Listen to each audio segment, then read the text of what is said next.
அன்பார்ந்த இணையதள நேயர்களை மீண்டும் www.qcrc.in என்ற இணையதளத்திற்காக நியூஸ் தமிழ் செய்தி அறிக்கையில் உங்களை சந்திப்பதில் பெருமகிழ்ச்சி அடைகிறோம். இன்று 8 ஜூலை 2009க்கான முக்கிய செய்திகளை தற்போது பார்க்கலாம். G8 நாடுகள் மாநாட்டுக்காக இத்தாலி சென்றுள்ள பாரத பிரதமர் திரு மன்மோகன் சிங் அவர்கள் அங்கு அமெரிக்க அதிபர் திரு பாரக் ஒபாமாவையும் பிரிட்டன் பிரதமர் திரு பிரவுன் அவர்களையும் சந்தித்து பேச இருப்பதாக தகவல்கள் வெளிவந்து கொண்டிருக்கிறது. மத்திய அரசு வெளியிட்டுள்ள ஒரு செய்தி அறிக்கையில் யுனைடெட் அரபு எமிரேட் நாட்டில் இந்தியாவில் இருந்து சென்று வேலை செய்யும் தொழிலாளர்களில் 1.5 லட்சம் பேர் வேலை இல்லாமல் தவித்து வருவதாகவும் அவர்கள் மீண்டும் இந்தியா திரும்ப இருப்பதாகவும் பொருளாதார நெருக்கடி காரணமாக அரபு நாடுகளில் தொழில் வளர்ச்சி பெரிதும் மங்கி வருவதாகவும் செய்திகள் வெளியிட்டிருக்கிறார்கள்.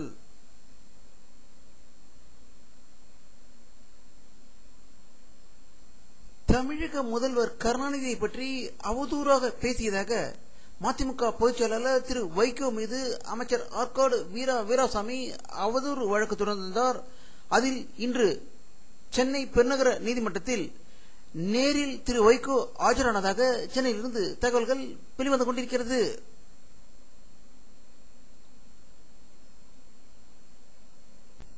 மதுரை மாவட்டம் வடக்கம்பட்டி பட்டாசாலையில் ஏற்பட்ட பயங்கர வெடி விபத்தில் 17 பேர் உயிர் இழந்ததாகவும் உயிர் இழந்தவர்களுக்கு 5 லட்சம் ரூபாய் நஷ்டஈடை தமிழக அரசு வழங்க வேண்டும் என்று அதிமுக பொதுச் செயலாளர் செல்வி ஜெயலலிதா அவர்கள் வலியுறுத்தி இருப்பதாக சென்னையிலிருந்து செய்திகள் வெளிவந்து கொண்டிருக்கிறது.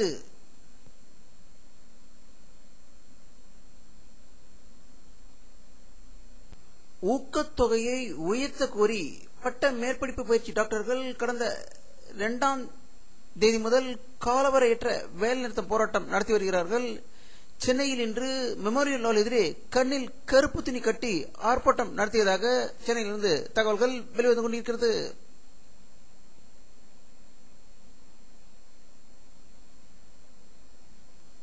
துணை முதல்வர் திரு மு.க. ஸ்டாலின் அவர்கள் தலைமைச் செயலகத்தில் அண்மையில் தேர்வு செய்யப்பட்டுள்ள 5577 இடைநிலை ஆசிரியர்களின் முதற்கட்டமாக 21 இடைநிலை ஆசிரியர்களுக்கு பணி நியமன ஆணையை வழங்கியதாக தலைமைச் செயலகத்திலிருந்து செய்திகள் வெளிவந்து கொண்டிருக்கிறது.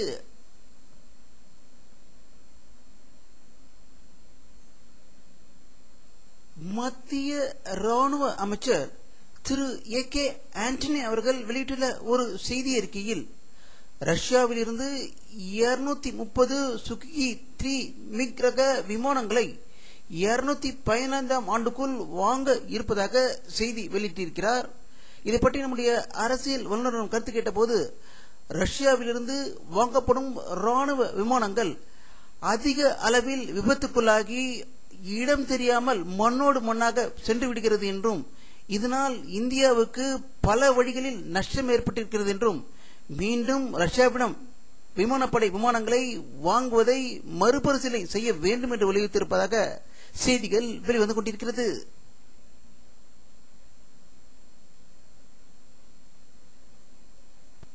அமெரிக்க வெளியுறவுத்துறை அமைச்சர் திருமதி ஹில்லரி கிளின்டன் அவர்கள் வாஷிங்டனில் வெளியிட்டுள்ள ஒரு செய்தி அறிக்கையில் நான் இந்தியாவிற்கு செல்வதற்கு மிக ஆவலாக இருப்பதாகவும் இந்தியாவுடன் அமெரிக்கா ஆழமாகவும் அகலமாகவும் தங்களுடைய உறவை வலுப்படுத்த பாடுபடுவேன் என்று கூறியிருப்பதாக வாஷிங்டனில் இருந்து செய்திகள் வெளியாகிக் கொண்டிருக்கிறது.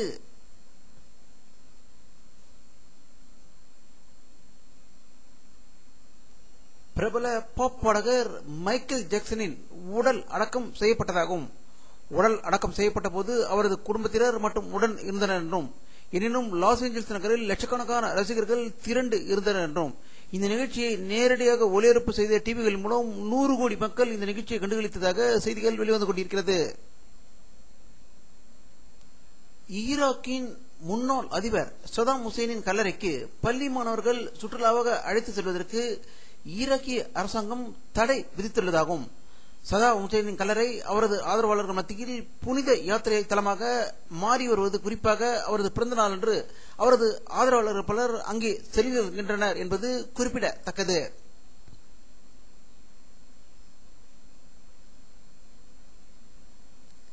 சீன நாட்டில் இரு பிரிவினருக்கிடையே ஏற்பட்ட பயங்கர மோதலில் 150க்கும் மேற்பட்டோர் உயிர் இழந்ததாக சீன அரசு வெளியிட்டிருந்தது. தற்போது அந்த இடங்களில் பதற்றம் தொடர்ந்து இருப்பதாகவும், இரு பிரிவினரிடையே மோதல் இருக்காமல் இருப்பதற்கு ஆயிரக்கணக்கான இராணுவத்தினரை சீன அரசு அங்கு குவித்து வைத்திருப்பதாக தகவல்கள் வெளிவந்து கொண்டிருக்கிறது.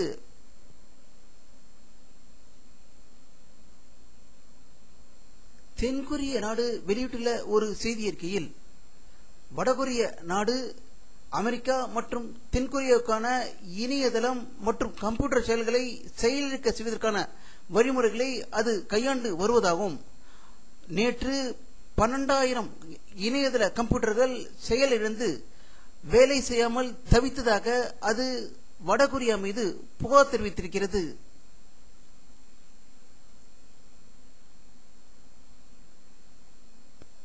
ஆப்கானிஸ்தான் நாட்டிலிருந்து செயல்பட்டுக் கொண்டிருக்கும் அமெரிக்க விமானப்படை இராணுவத்தினர் பாகிஸ்தான் எல்லைப் பகுதியில் திடீரென்று தாக்குதல் நடத்தியதில் 10 தாலிபான்கள் கொல்லப்பட்டதாக இஸ்லாமாபாத்திலிருந்து செய்திகள் வெளிவந்து கொண்டிருக்கிறது.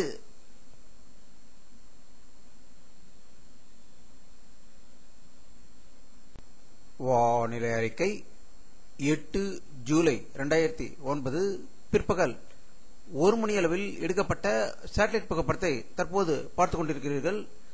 தமிழகத்தில் லேசான மேகமூட்டங்களே காணப்படுகின்றன. அரபிக்கடலில் அதிக மேகமூட்டங்கள் கர்நாடகா மற்றும் மகாராஷ்டிராவை நோக்கி செல்வதை காணலாம். மற்றும் வங்காள விரிகுடாவின் ஆந்திராவுக்கு அருகில் அதிக மேகங்கள் இருப்பதால் ஆந்திர மாநிலத்திலும் மழை பெய்வதற்கான வாய்ப்புகள் இருக்கின்றன.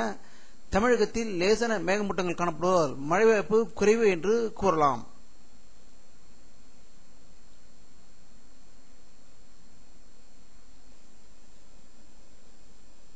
இத்துடன் இந்த செய்தி அறிக்கை நிறைவடைகிறது. மீண்டும் நியூஸ் தமிழ் செய்தி அறிக்கையில் உங்களை சந்திக்கும் வரை உங்களிடமிருந்து விடை பெறுவது உங்கள் கே பாலாஜி. நன்றி.